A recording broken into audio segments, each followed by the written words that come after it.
안녕하십니까. 김근의 마음TV 김원장입니다. 이번 시간에는 시드기야와 예레미야에 대해서 생각해 보겠습니다. 성경 말씀은 열왕기하 24장, 또 예레미야 21장의 말씀입니다. 시리아는 한때 니느웨를 수도로 삼고 그 동쪽에 있는 그 아수르에 흡수된 적이 있었습니다. 그래서 이 아수르라고 하는 이 우리 마음의 세계, 영적인 의미로 말하면 추론하는 지식이라 그랬는데, 그 추론하는 지식에 의해서 이스라엘이라고 하는 나라가 완전히 멸망당해서 외국인들이 거기에 이주돼서 살게 됐죠. 우리는 이사야 19장 23절 24절을 봐야 됩니다. 어떤 말씀인가 하면, 그날에 이집트에서 아수르로 가는 큰 길이 트여서 아수르 사람과 이집트 사람이 서로 오고 가며 이집트 사람이 아수르 사람과 함께 예배하리라. 그날에 이스라엘은 이집트와 아수르 다음에 세 번째 나라가 되어서 세상에서 복을 받으리라. 이런 구절이 있습니다. 이집트와 아수르 사이에 서로 왕래한다는 그런 얘기인데요. 이집트라고 하는 것은 우리 영적인 의미로 자연 과학적인 그러한 사상이나 지식을 의미합니다. 이스라엘이야 당연히 영적인 지성을 의미하죠. 그리고 아수르는 좋은 뜻으로 말하면 합리적 생각인데, 나쁜 뜻으로 말하면 추론적인 사상이죠. 네. 근데 이 세 가지가 우리 마음의 세계에서는 서로 연락해야 돼요. 서로 연결이 돼야 됩니다. 그래서 우리의 지성이 추론 능력과 함께 서로 자유롭게 활동하면서 영적인 이해성과 함께 개발되고 관리되어야 됩니다. 영적인 지식이 있어야 인간의 추론적인 지식이나 과학적인 지식이나 자연적인 지식들을 다 소화할 수 있다는 얘기죠. 그런데 이스라엘 왕국이 이 모든 걸 주도해야 되는 나라가 이제 주님 예배를 중단해 버리니까 모든 기능이 다 흩어져 버린 것이죠. 오히려 아수르라고 하는 나라에 의해서 점령당합니다. 이 말은 뭐냐면, 우리들의 교인들의 그 지성이, 생각이 하나님의 말씀을 완전히 중단하게 되면 엉뚱한 생각, 아수르라고 하는 추론적인 생각이 그 사람을 지배한다는 거예요. 결국에는 영적인 지식, 영적인 이해, 영적인 자유가 다 걷어지는 거죠. 이걸 의미하고 있는 것이죠. 우리는 이걸 알아들어야 됩니다. 이스라엘 왕국의 백성이 아수르에 의해서 포로로 끌려가고 결코는 되돌아오지 못했습니다. 돌아오지 못했어요. 대신에 외국인들이 와서 그곳에서 살게 됐죠. 그리고 아수르가 유다 왕국까지 이제 정복하려고 했는데 그것은 주님께서 막아주셨습니다. 유다 왕국에는 아직 선한 왕들이 있었습니다. 유다 왕국을 우리의 인간의 의지적인 측면을 의미하고 있기 때문에 선한 의도가 내 마음속에 아직 존재하고 있는 거예요. 그래서 어떤 아수르라고 하는 세속적인 추론이 선한 의도를 이기지 못하는 거죠. 선한 의도를 엉뚱한 생각들이 점령하지 못하는 거죠. 영적인 의미는 그렇습니다. 그래서 유다라고 하는 나라에는 아직 그 선한 왕들이 있었습니다. 그들이 주님께 예배하도록 많은 노력을 했습니다만은 많은 시험이 계속 반복이 됩니다. 왜냐하면 북이스라엘이라고 하는 그 이해, 지성이 지켜주지 못하는 거죠. 그 이스라엘 왕국의 백성들이 완전히 이제 끌려가고 유다는 아주 약해졌습니다. 그래서 유다 왕국의 선한 왕들이 적들의 환심을 사기 위해서 보물을 갖다 바치고 성전에 있는 것까지 갖다 바쳤지만은 헛수고였어요. 악과 타협해가지고 되는 게 아니지요.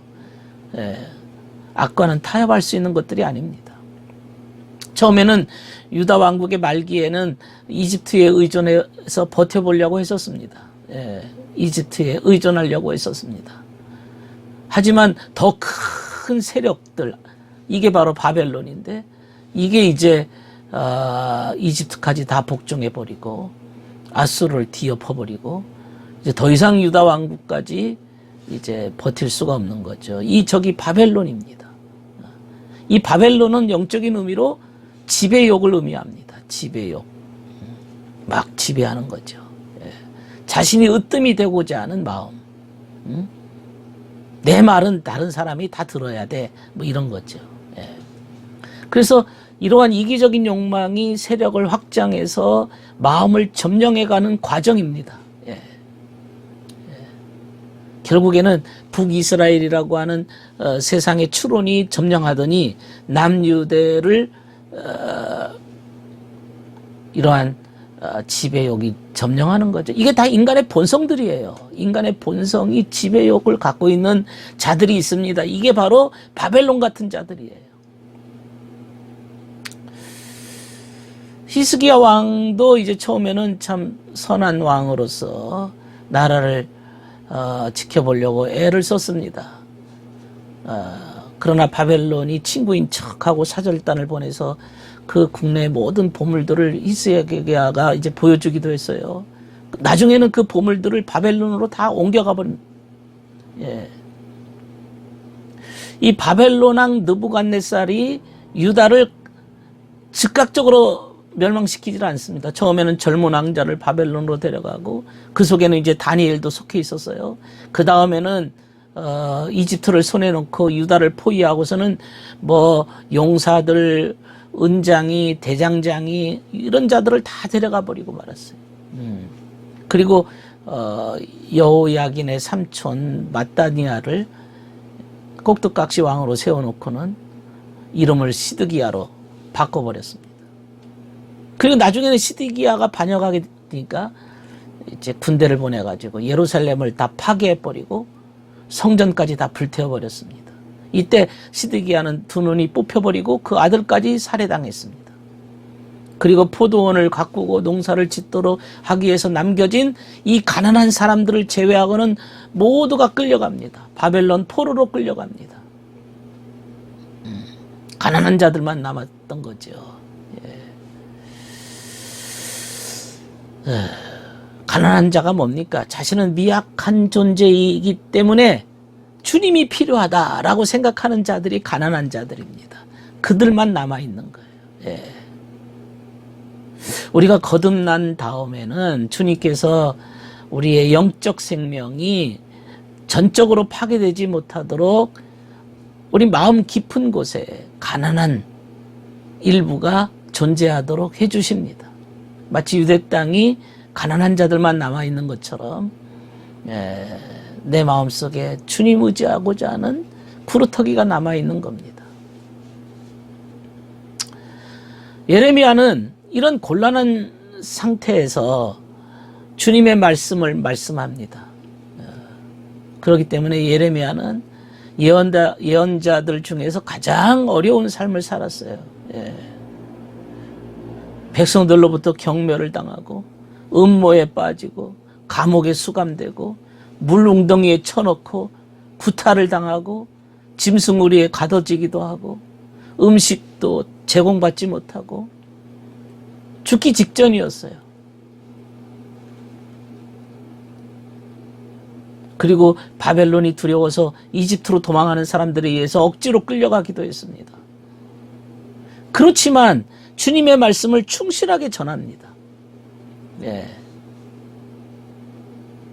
그 이집트에서 쓴 것으로 추정되는 게 예레미야 애가서입니다. 예.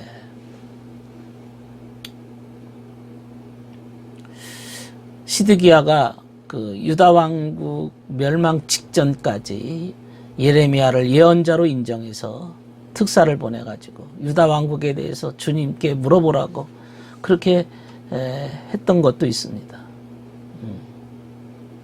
근데 우리가 알아야 될 사항은 전능하신 주님이시지만은 인간의 의지와 관계없이 주님이 우리를 도우실 수 없다는 겁니다. 예. 그래서 요한 웨슬레가 신인 협동설이라고 하는 그 말을 했습니다. 인간이 노력해야 되고 인간이 주님께 전적으로 의지적으로 나아갈 때 주님께서도 역사하신다는 거죠. 신인이 하나님과 사람이 협조, 협력, 협동해야 된다. 그래서 신인 협동설이라는 표현을 썼습니다. 내가 주님의 계명을 어기고 무시하고 있는데 주님께서 우리를 의로운 길로 이끄실 수 없다는 겁니다. 어쨌든 가난한 자들만 그 땅에 남게 되고요. 이제 바벨론으로 다 포로로 끌려갔는데 그로부터 70년 후에 포로 중에 일부분이 다시 귀향해서 예루살렘 성전을 재건하게 됐습니다. 우리 마음의 세계에 이런 부분들을 깊이 깨닫고 정말 주의 말씀을 생각해 봐야 될 것입니다. 들어주셔서 감사합니다.